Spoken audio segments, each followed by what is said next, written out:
ఎక్కువ అవకాశాలు ఇస్తాం.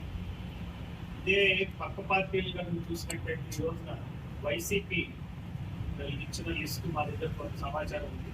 ఆ సమాచారాన్ని బట్టి చూస్తే బీసీ సీట్లని ఎక్కువ శాతం రెడ్లకి కేటాయించారు. ఇది చాలా శోచనీయమైనటువంటి విషయం. మనకి 75 సంవత్సరాలు దాటిన స్వాతంత్రం వచ్చి ఇంకా కొన్ని కులాలకి శాసనసభలో అడుగుపెట్టే పరిస్థితి లేదు ఈ రాష్ట్రంలో.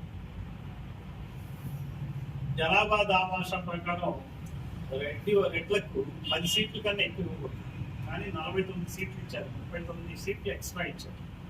అదే జనాభా ప్రకారం బీసీలకి 80 నుంచి 85 సీట్లు ఇవ్వాలి బీసీలు, కానీ 41 సీట్లే ఇచ్చారు. అంటే ఏమిటన్నట్టు ఈ బీసీల సీట్లు రెడ్లకు ఇచ్చారన్నమాట. అంటే ఇంకా బీసీలో కూడా దాదాపుగా ఉన్న 130 కులాల్లో ఇంకా 100 కులాలు అసెంబ్లీ మొహం చూడాల.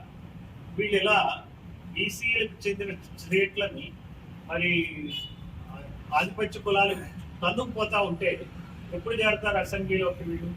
ఎప్పుడు ఈ సమాజం అభివృద్ధి చెందుతుంది? సామాజిక న్యాయం ఎప్పుడు జరుగుతుంది?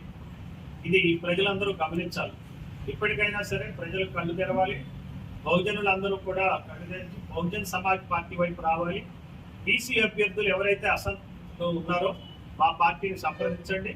ఇంకా మేము సీట్లు ఇస్తాం. ఇప్పుడు 50 సీట్లే మేము విడుదల చేశాం. ఇంకా 125 సీట్లు మా దగ్గర ఉన్నాయి. మాకు కలవచ్చు. పరంజ్యోతి గారిని కానీ నన్ను కానీ కలవచ్చు. మా కార్యకర్తలు ఎవరైనా సరే జిల్లా స్థాయి నాయకులు కూడా కలవచ్చు. కలిసి మీరు బీసీలు అప్రోచ్ కండి. మేము ఆయా ప్రాంతాల్లో బీసీ అభ్యర్థులు నిలబెడతాం.